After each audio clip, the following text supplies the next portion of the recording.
Welcome back to the program. So first, I just want to let you all know that yes, I've been working very hard, very diligently on trying to figure out a way to get back my YouTube channel, the bigger of the two. And so far, I have filed a formal complaint with the FTC per the request of Andrew Ferguson, the FTC chairman, who, by the way, I'm trying right now to locate, get a hold of, and possibly have on as a guest, which would be even easier because then I could just ask him point blank during the interview whether or not he would be able to help me. So that's number one. Number two, I have also reached out to the Institute for Free Speech, and I have sent them the documentation, the denied appeals, the crazy things that YouTube sent to me saying misinformation when it was just, for a guest, for instance, Edward Dowd. They actually said that his book, was somehow misinformation, and they took down his entire interview because of that. Dr. Pierre Corey was also censored on my show. Dr. Robert Malone was censored on my show. Dr. Naomi Wolf was censored on my show. So I have sent all the documents, all the information. I also showed them my numbers before being censored, in the millions. And so I just kind of put together a little care package and explained exactly what happened. I also sent the exact same email to an organization called FIRE. That's right. FIRE stands for Foundation for Individual Rights and Expression. So between all of that and also in contact waiting to hear back from two attorneys that supposedly deal with constitutional law and freedom of speech, I'm on a mission, okay? I am on a mission. I couldn't do this for 4 years because I didn't have anyone that would possibly be even able to look at or even, push them to give back my channels. I didn't have that for 4 years. So now with President Trump in and Brendan Carr in and some of these other people in that supposedly believe in freedom of speech, I am on a mission to try to figure out how to get that back. Because if I can get that back and they turn it back on where it was 4+ years ago, it should be back pretty quick after that. Okay? So that's number one. But number two, an executive order that happened just a few days ago, people haven't really been talking about it, but let me tell you something. It is a game changer. It is the best game changer for immigration that you could possibly imagine. What is the number one struggle right now? As a matter of fact, President Trump just fired the head of ICE because of it. Deportations are not happening fast enough. Tom Homan is not satisfied. The borders are. President Trump is not satisfied. And so they want more action. So in order to help facilitate these people leaving, well, they came up with an amazing, awesome executive order. And I think it's going to be the catalyst that's really going to push these people to self-deport. Why? Because no longer are we dangling the carrot. Why else would they be here if it wasn't for the free benefits, right? They're not going to stay here. President Trump signed an executive order to ban all federal taxpayer dollars to any and all illegal aliens. Now, the fact that we have to sign an executive order to tell that we can't give money to people that are not here legally is absolutely astounding. But that's the world we live in with leftist communists that took over for the last 4 years. So here we are, breaking out of communism, basically, right? And now we are no longer going to dangle the carrot. It's sad that we needed an executive order for that, but of course we did. So this is a really important one. President Trump signed an executive order on Wednesday night that bans all federal taxpayer benefits to illegal aliens residing in the United States. Per White House official Bill Malugin, President Trump signed the executive order. The order will direct every single federal agency and department to identify all federally funded programs currently providing any financial benefit to illegal aliens and, quote, take corrective action, end quote, ensuring that any federal funds to state and localities will not be used to support sanctuary policies or assist in any funding of illegal immigration activities. Huge.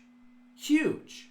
These people are going to start self-deporting in massive, massive numbers. Why would they stay here? Number one, they risk being detained and arrested and deported, which then screws them up if they ever want to come back in the future. But also, more importantly, we've banned lawyers from being able to represent them. That was another executive order. And now there's no more carrot. There's no more free health care. There's no more free driver's licenses. There's no more free anything. The bell is gone. The carrots are gone. And bye-bye, illegal immigrants. Get the hell out of our country. You're not welcome and you're not wanted. Now, perhaps Stephen Miller might say it with a little bit more tact than myself, but that's the reality. Get the f*** out and do it quickly. So, that was number one. Number two, this is interesting. So, President Trump has fired the Joint Chiefs of Staff, a leftist by the name of Charles C.Q. Brown. Now, when Pete Hegseth was first nominated and then confirmed and he took over, he was being coy about the fact that he had to work with this establishment leftist, basically. And he was like, I'm looking forward to working with him and blah, blah, blah, blah, blah. But they never had any intention of working with this guy. They were going to fire him. And why? Well, because President Trump has already nominated somebody to take his place. Now, you may have remembered the story that President Trump likes to say on the campaign trail, in interviews, whatever. He talks about this guy, Raisin Cain, right? He talks about the story in which he flew into Iraq with no lights on the plane on Air Force One. They did it in the dead of night, right? And he gets there, and the first person he meets is this guy, Raisin Cain. And they're having a conversation, they're having a discussion, and he's basically saying, how quick can you take out ISIS? And I'm doing the short version, obviously. And he goes, sir, we can get it done in 4 weeks. And Trump's like, 4 weeks? Every single talking head military analyst on every single talk show is saying it's going to take years.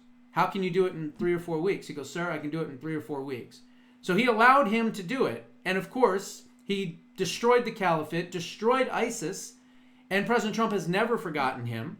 He's been close to President Trump all of these years.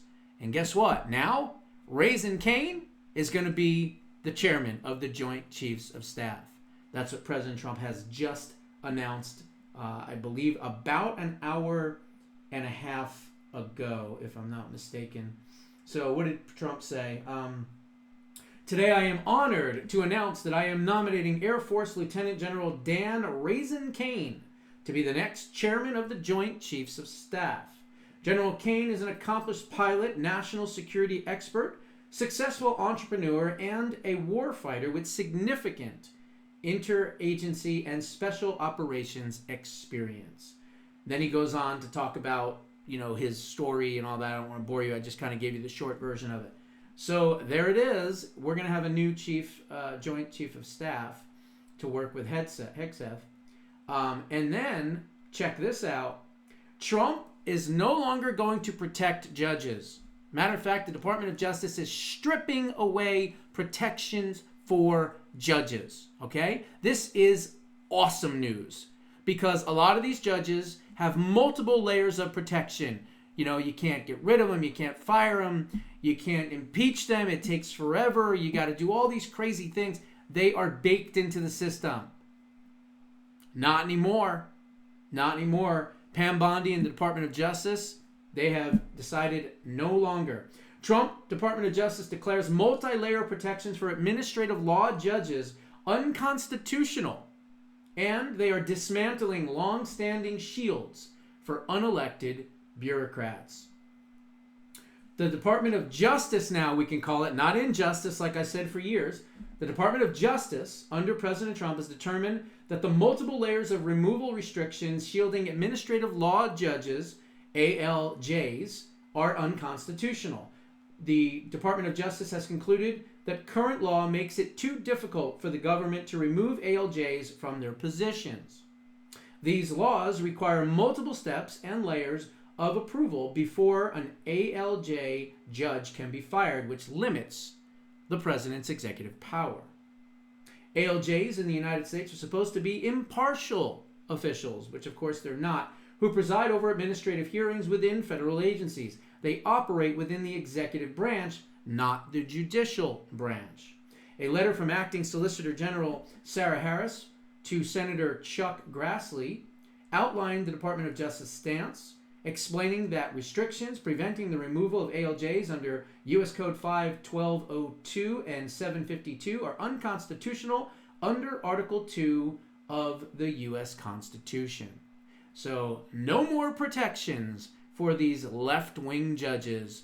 And quite frankly, these judges honestly don't even have the power, the constitutional power, the approval, the authority of being even able to do this.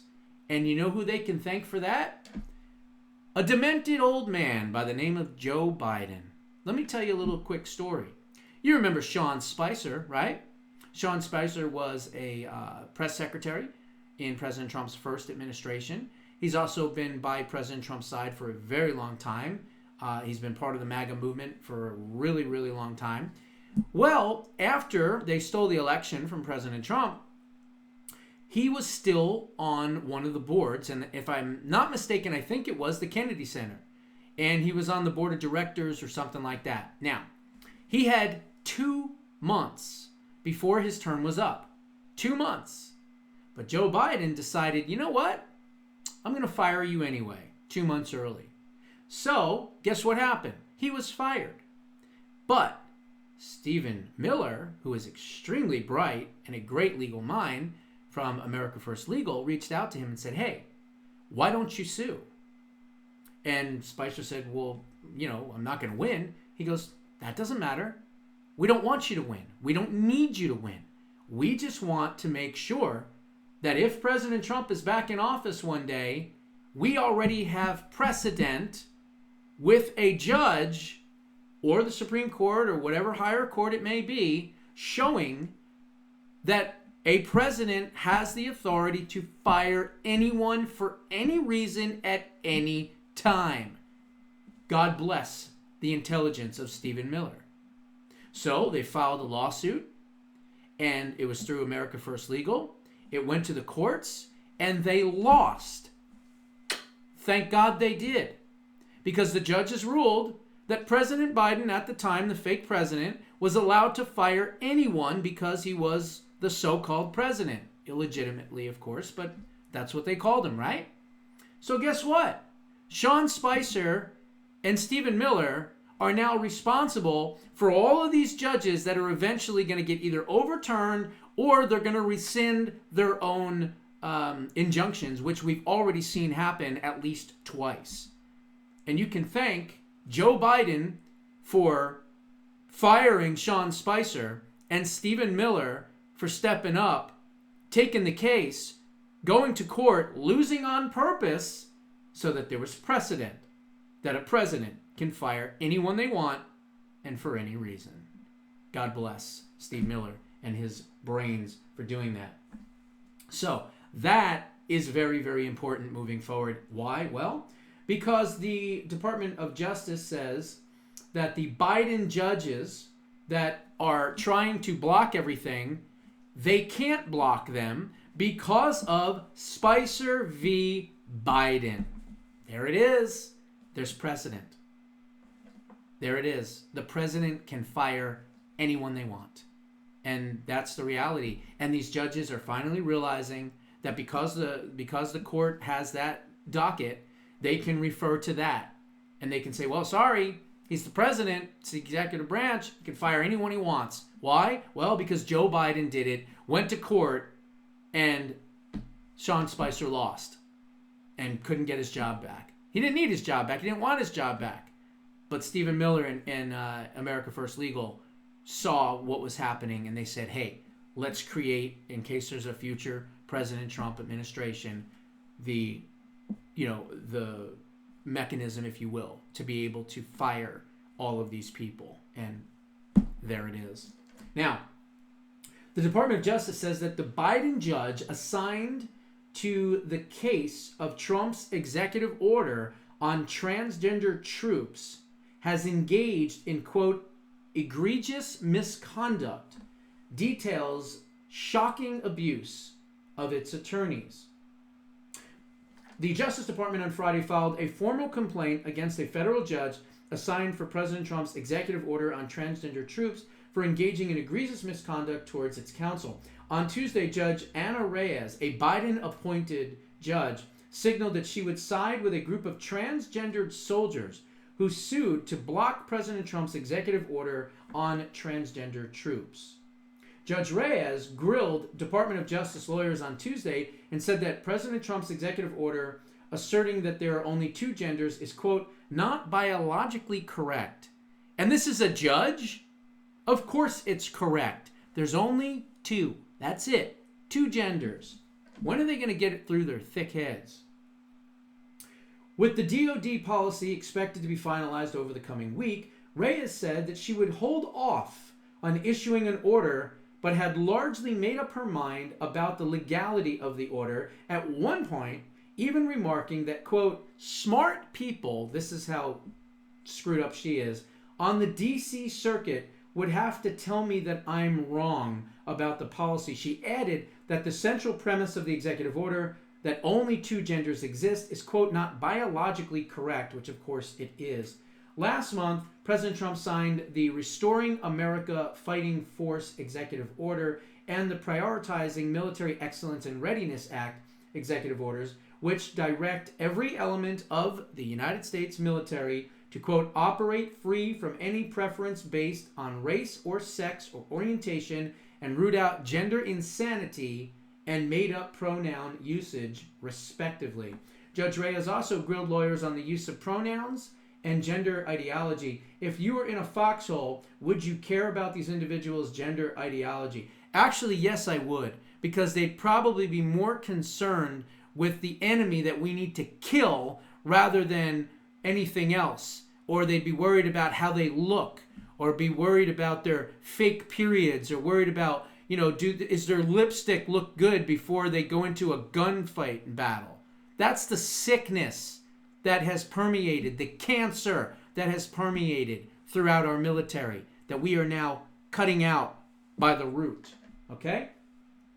So then it says, the judge's misconduct and abuse were much worse than previously known. The Justice Department detailed Judge Reyes' shocking statements towards its attorneys on Tuesday's hearing. During these hearings, Judge Reyes engaged in hostile and egregious misconduct that violates Canons 2A and 3A of the Code of Conduct for United States Judges, which requires judges to, quote, act at all times in a manner that promotes public confidence in the integrity and impartiality of the judiciary and be patient, dignified, respectful, and courteous to all litigants, the Department of Justice wrote in a complaint against Judge Reyes.